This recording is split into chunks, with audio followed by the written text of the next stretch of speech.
Film की कहानी चालू होती है यूएस आर्मी की सबमरीन से जो खुले समुद्र में खराब हो जाती है। इस जगह को मैरियाना ट्रेंच कहते हैं। ये बहुत ही गहरी थी। सबमरीन में आर्मी के लोग फंसे हुए थे। उन्हें बचाने के लिए जोनस नाम के शख्स को भेजते हैं क्योंकि जोनस अकेला ऐसा आदमी था जिसे इतनी गहराई में काम करने का एक्सपीरियंस था। जोनस और उसकी टीम वहाँ पे 9 लोगों को बचा लेते हैं। तभी जोनस को सबमरीन की क्रैक होने की आवाज आती है। जोनस के दोस्त डिएंजेलो और मार्क को भी वैसी ही आवाज सुनाई देती है। कोई बड़ी सी चीज उनकी सबमरीन पे हमला करती है और सबमरीन की दीवार क्रैक होने से उसमें पानी भरने लगता है। जोनस अपनी खुद की सबमरीन में लौटता है। साथ में बचाए हुए लोग भी होते हैं, लेकिन जोनस पाता है उसके दोस्त डिएंजेलो और मार्क खराब वाली सबमरीन में फंस चुके हैं। वो दोनों एक कमरे में कैद हो चुके थे जिसका दरवाजा केवल बाहर से खुल सकता था। जोनस के पास 2 रास्ते थे, या तो वो अपने दोस्तों को बचाता या फिर बचाए हुए 9 लोगों के साथ निकल जाता। जोनस इमोशन से बाहर आके बचाए हुए लोगों के साथ जाने का फैसला करता है और कुछ ही सेकंड में खराब हुई सबमरीन ब्लास्ट हो जाती है। उसके अंदर पानी मिसाइल वाले कमरे तक पहुंच चुका था।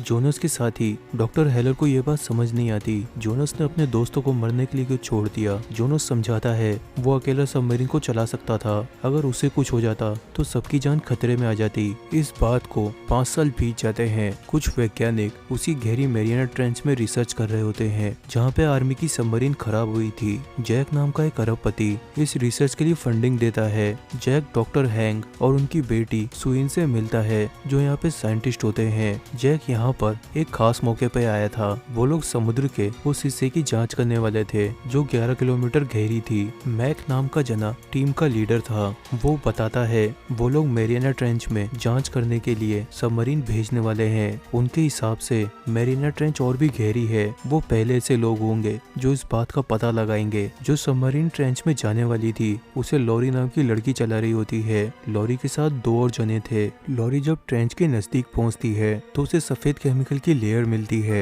इसी लेयर ने मैरियाना ट्रेंच को छुपा रखा था, तभी तो किसी को मालूम नहीं चला कि वो और भी गहरी है। लॉरी उस लेयर को पार करके एक अनजान सी दुनिया में पहुंच जाती है। इस जगह ऐसी अजीब सी मछलियां दिखती है जिन्हें पहले कभी किसी ने नहीं देखा। लॉरी अपनी सबमरीन से एक रोवर छोड़ती है। इस रोवर में कैमरा लगे होते हैं ताकि वो उन मछलियों का फोटो ले सके। तभी लॉरी को कंप्यूटर पे एक वार्निंग मिलती है। एक बहुत ही बड़ी सी चीज उनकी तरफ आ रही है और फिर वो चीज उनकी सबमरीन को टक्कर मारती है। लॉरी को पहले लगता है ये कोई दूसरी सबमरीन होगी, लेकिन वो चीज बहुत तेजी से उनके चक्कर काट रही थी, इसलिए वो कोई सबमरीन नहीं हो सकती। लॉरी कहती है ये कोई मछली होगी। वो चीज दोबारा से सबमरीन पे हमला करती है और लॉरी से संपर्क टूट जाता है। लॉरी अपने आखिरी मैसेज में बोलती है जोनस सही कह रहा था। दरअसल लॉरी ने उस चीज को देख लिया था। वो एक जायंट मछली थी। जोनस पे भी सेम वैसी मछली ने हमला किया था, लेकिन जोनस की बात पे किसी ने यकीन नहीं किया। सभी को लगा जोनस कहानियां बना रहा है। मैक जो कि टीम लीडर था सभी से कहता है लॉरी की सबमरीन में केवल 15 घंटे की ऑक्सीजन है। उन्हें फटाफट जोनस से संपर्क करना होगा। केवल वही लॉरी को रेस्क्यू कर सकता है। वहीं जोनस पिछले 5 सालों से थाईलैंड में रह रहा था और कम भुलाने के लिए हमेशा नशे में रहता। मैक और डॉक्टर हैंग हेलीकॉप्टर से थाईलैंड जाते हैं। मैक जोनस को अपने मोबाइल पे लॉरी की भेजी आखिरी वॉइस रिकॉर्डिंग सुनाता है। लॉरी ने भी मैक को देखा था। यहाँ पे लॉरी जोनस की एक्स वाइफ निकलती है। उसका सरनेम सेम था। इस वक्त लॉरी की सबमरीन को दिखाते हैं जिसमें सभी जिंदा थे। वॉल नाम का मैकेनिक वायर्स को ठीक करके लाइट वापस ले आता है, लेकिन सबमरीन में अचानक हुई रोशनी को देख के मैग उन पे फिर से हमला करती है। सुइन को खबर मिलती है लॉरी पे फिर से हमला हुआ था और अब उनके पास केवल 2 घंटे की ऑक्सीजन है। सुइन कहती है वो जोनस का वेट नहीं कर सकते, वो खुद लॉरी की सबमरीन को टो करके ऊपर ले आएगी। इतना कह के सुइन एक पीले रंग की सबमरीन में लॉरी को बचाने के लिए निकल जाती है। इसी दौरान जोनस हेलीकॉप्टर से रिसर्च स्टेशन पे पहुंचता है। सुइन उससे कुछ ही देर पहले निकली थी। जोनस की मुलाकात सुइन की बेटी से होती है जो 8 साल की थी। वो अपनी मॉम की चिंता कर रही थी। दरअसल सुइन को गहरे पानी में सबमरीन हैंडल करने का एक्सपीरियंस नहीं था। जोनस प्रॉमिस करता है वो सुइन को कुछ नहीं होने देगा। जोनस बैटरी बचाने के लिए सबमरीन की लाइट बंद कर देता है ताकि वो तेजी से सुइन के पीछे जा सके। इसी बीच सुइन लॉरी की सबमरीन तक पहुंच चुकी होती है, लेकिन वो कुछ कर पाती उससे पहले एक ऑक्टोपस जैसी मछली उसकी सबमरीन को जकड़ लेती है। इस मछली को जायंट स्क्विड बोलते हैं। इसने अपने टेंटिकल से सुइन की सबमरीन को पकड़ा हुआ था। अजीब बात तो ये थी, यहाँ पानी के सारे जानवर लंबे चौड़े थे और तभी वहाँ पे मैग आके जायंट स्क्विड को खाने लगती है। सुइन अंदाजा लगाती है मैग 25 मीटर लंबी होगी। मैग सुइन की तरफ बढ़ रही होती है। मैग लाइट देख के आकर्षित होती थी। जोनस सुइन को सबमरीन की लाइट बंद करने को कहता है, मगर देर हो चुकी थी। जोनस खुद की सबमरीन से रेड कलर की लाइट छोड़ता है ताकि मैग उसकी तरफ मुड़ जाए। इस दौरान सुइन अपनी सबमरीन की टैंक में एयर भरने लगती है ताकि वो सतह पे लौट जाए। जोनस लॉरी को बचाने जाता है। लॉरी की सबमरीन का हैच जाम हो चुका था और जोनस उसे मशीन से काटता है। लॉरी के साथ 2 जने थे, वॉल और तोशी। वॉल मोटा था। तोशी उसे नीचे से धक्का देता है। तोशी पाता है मैग उनके नजदीक आ चुकी है और वो वॉल की जीन्स में एक लेटर डाल देता है। ये तोशी ने अपनी वाइफ को लिखा था इन केस वो लौट ना पाए। मैग लॉरी की सबमरीन में छेद कर देती है और उसके साथ ही तोशी ब्लास्ट हो जाता है। सभी लोग मीटिंग करते हैं कि वो मैग से कैसे निपटे। सुइन मैग के बारे में बताती है। मैग आज से 2 मिलियन साल पहले पाई जाती थी। लोगों को लगता था वो लुप्त हो चुकी है, लेकिन किसी तरह वो मैरियाना ट्रेंच में जिंदा थी।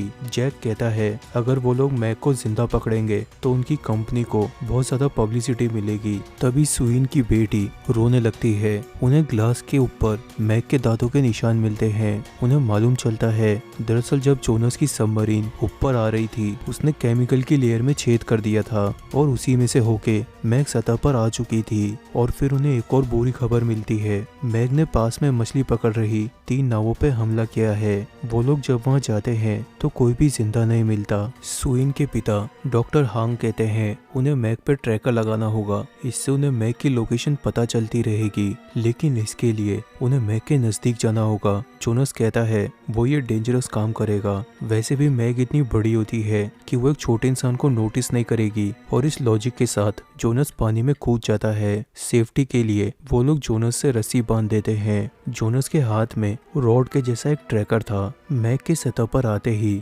जोनस मैग की फिन में ट्रैकर अटका देता है। मैग जोनस पे हमला करती है और टीम वाले जोनस को मौके पर बोट पे खींच लेते हैं। अब सभी के दिमाग में एक ही सवाल था, मैग को कैसे मारें, क्योंकि उनके पास बंदूकें नहीं थी। डॉक्टर हैंग एक केमिकल दिखाते हैं, इसे एट्रोपिन बोलते थे। वो इससे वेल को बेहोश करते थे। केवल 10 सीसी की मात्रा से एक वेल को बेहोश किया जाता था, लेकिन मैग को मारने के लिए वो इस केमिकल की पूरी बोतल का इस्तेमाल करेंगे। वो लोग एक केज तैयार करते हैं। ये एक तरह का पिंजरा था जो पॉलीकार्बोनेट से बना होता है। मैग उसे अपने दांतों से तोड़ नहीं पाएगी। उनका प्लान था सुइन उस केज में जाके मैग के सॉफ्ट हिस्से में वो इंजेक्शन लगा देगी जिसमें केमिकल भरा था।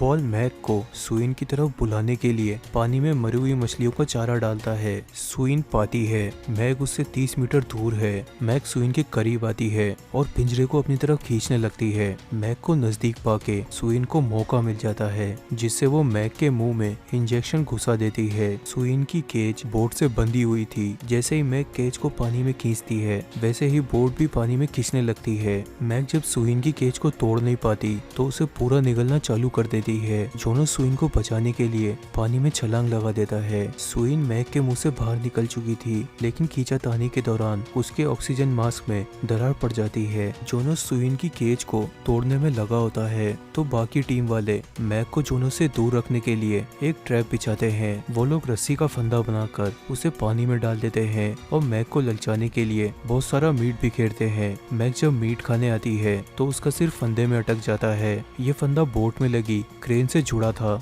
मैग फिर से बोट को खींचने लगती है। जोनस सुइन को केज से बाहर निकाल लेता है और जब मैग जोनस की तरफ बढ़ती है तो अचानक से वो आंखें बंद कर लेती है। दरअसल उस केमिकल ने मैग को खत्म कर दिया था जो पहले सुइन ने मैग को लगाया था। सभी लोग ये देख के पार्टी के मूड में आ जाते हैं। मैग खत्म हो चुकी थी। जैक कहता है वो मैग की बॉडी का एग्जीबिशन लगाएगा। वॉल मैग के साथ एक फोटो खिंचवा रहा होता है, लेकिन वो मैग से डर के पानी में गिर जाता है। अचानक से एक और बड़ी मैग बोट पे जंप कर जाती है क्योंकि वो मरी हुई मैग को खाने के लिए आई थी। इस मैग के वजन से बोट पलटने लगती है। सभी लोग पानी में गिर जाते हैं। मैग उन पे कहीं से भी हमला कर सकती थी। सारे जने पलटी हुई बोट के ऊपर चढ़ने लगते हैं। जोनस डॉक्टर हैंक को पानी से बाहर निकालता है, लेकिन वो बोट पलटने से इंजर हो गए थे। उनका लगातार खून बह रहा था। जोनस पूछता है डॉक्टर हेलर कहाँ पर है। डॉक्टर हेलर जैक्स के साथ बोट से बहुत ही दूर थे और तभी मैग डॉक्टर हेलर की तरफ बढ़ने लगती है। डॉक्टर हेलर जैक्स को बोट की तरफ तैरने को कहते हैं। हेलर अपने हाथ फैला के शोर मचाने लगते हैं ताकि मैग उनकी तरफ मुड़ जाए और इससे जैक्स को बोट तक पहुंचने का समय मिल जाता है। हेलर के सेक्रीफाइस से जैक्स की जान बच जाती है। वहीं मैग को 2 रेस्क्यू बोट दिखती है जो खाली थी। वो सभी उसमें बैठ के उस एरिया से निकलने की कोशिश करते हैं। जोनस कहता है मैग उनका 10 किलोमीटर से लगातार पीछा कर रही है। जैक फोन करके एक हेलीकॉप्टर मंगा लेता है। उसमें बैठे राइफलमैन मैग को गोली मारते हैं। जैक्स कहती है इन गोलियों से मैग नहीं मरेगी, लेकिन इससे एक फायदा होता है। मैग उनका पीछा करना छोड़ देती है। इसी बीच ज्यादा खून बहने से डॉक्टर हैंक की मौत हो जाती है। रिसर्च स्टेशन पहुंचकर जैक कहता है उसने चाइनीज अथॉरिटीज को इन्फॉर्म कर दिया था। चाइना की आर्मी मैग को खत्म करने के लिए एक शिप भेजने वाली है जो कल तक यहाँ पहुंच जाएगा और वो सभी को रेस्क्यू कर लेगा। शाम को जैक अपने हेलीकॉप्टर से रिसर्च स्टेशन छोड़ देता है।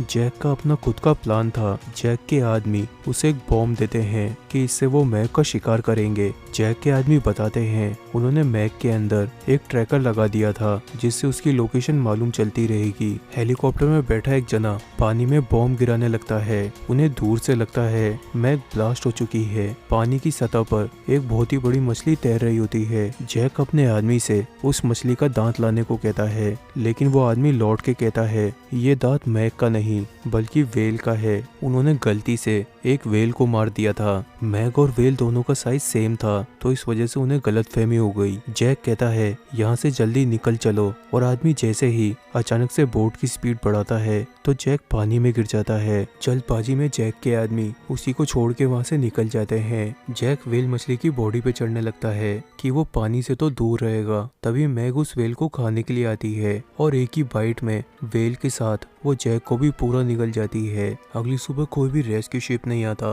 जोनस कहता है जैक झूठ बोल रहा था, उसने किसी अथॉरिटी को खबर नहीं की थी। जोनस को मालूम चलता है मैग एक पॉपुलर बीच की तरफ जा रही है। वहाँ पे बहुत सारे टूरिस्ट थे, उन सबकी जान मुश्किल में थी। जोनस कहता है मैग उन टूरिस्ट तक पहुँचे, इससे पहले उन्हें मैग को खत्म करना होगा, क्योंकि जब वो लोग अथॉरिटीज को फोन करते हैं तो उन्हें लगता है ये प्रैंक कॉल है कि मैग जैसी शार्क कहाँ से जिंदा होगी। सुई ने एक प्लान बताती है कि वो वेल की आवाज से मैग को ललचाएंगे। मैग जैसे ही उनके नजदीक आएगी वो टॉर्पीडो से मैग को ब्लास्ट कर देंगे। मैग वेल को खाती थी और वो वेल की आवाज सुन के उनकी तरफ खींची चली आएगी। वो लोग उनके सबमरीन पे टॉर्पीडो जोड़ देते हैं। ये एक तरह की मिसाइल थी। वहीं बीच का सीन दिखाते हैं। बीच पे बहुत सारे टूरिस्ट थे जिन्हें कोई भी वार्निंग नहीं मिली थी कि मैग उनकी तरफ आ रही है। मैग जैसे ही बीच के नजदीक होती है उसका ट्रैकर चेन में अटक के अलग हो जाता है। टूरिस्ट मैग को देखते ही लकड़ी के बने प्लेटफॉर्म पर चढ़ने लगते हैं। सुइन पानी में एक स्पीकर गिरा देती है जिससे वेल की आवाज निकल रही थी। मैग वेल की आवाज सुन के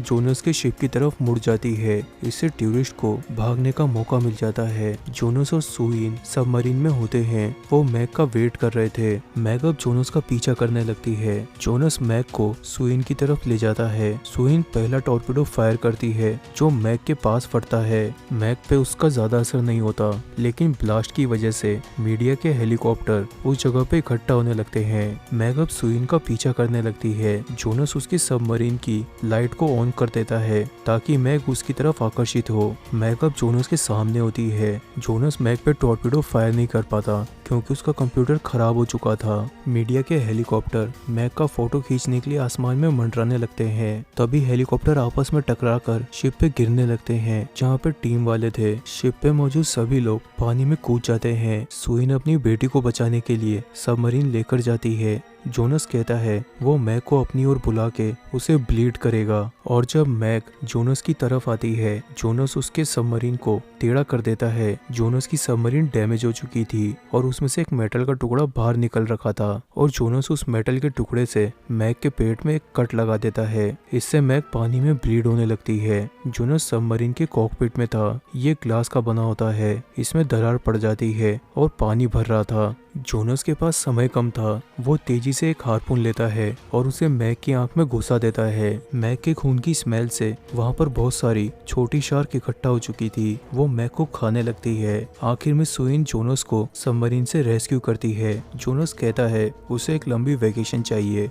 जाने से पहले ये है बोनस फैक्ट। फिल्म के अंदर सुइन का कैरेक्टर करने वाली एक्ट्रेस का नाम ली बिंबिंग है। शूटिंग के समय उनकी एज 50 साल की थी। उन्होंने रेसिडेंट एविल की मूवीज में एडा वोंग का कैरेक्टर भी निभाया था। जैक का रोल रायन विल्सन ने किया था, जो कि एक कॉमेडियन है। वो अपने टीवी शो द ऑफिस के लिए जाने जाते हैं। मैक का रोल क्लिफ कर्टिस ने किया था। बहुत ही कम लोगों को पता है जेसन स्टैथम रियल लाइफ के अंदर एक एक्सपर्ट स्विमर है। उन्होंने 1990 के कॉमनवेल्थ गेम में हिस्सा लिया था। वो डाइविंग रेस में थे। ये फिल्म एक किताब पे बेस्ड है जिसे स्टीवन एल्टन ने लिखा था। फिल्म के अंदर जो कुत्ता दिखाते हैं वो यॉर्की नाम की ब्रीड का था। इसका नाम पिपिन रखा था। सेम वैसे ही जॉस के अंदर जो कुत्ता था उसका नाम भी पिपिन ही था। मैक्लोडॉन आज से 2 करोड़ साल पहले समुद्र में घूमा करती थी। मैक्लोडॉन को सबसे पहले लुइस एगेसिस नाम के व्यक्ति ने ढूंढा था। लुइस ने उस शार्क को मैक्लोडॉन नाम दिया था, जिसका ग्रीक के अंदर मतलब होता है बिग टूथ, यानी बड़े दांत वाली। उन्हें मैक्लोडॉन का एक दांत मिला था जो कि बाकी शार्क से कई गुना बड़ा था। मैक्लोडॉन का दांत 18 सेंटीमीटर का था, जबकि नॉर्मल शार्क का दांत केवल 7 सेंटीमीटर का होता है।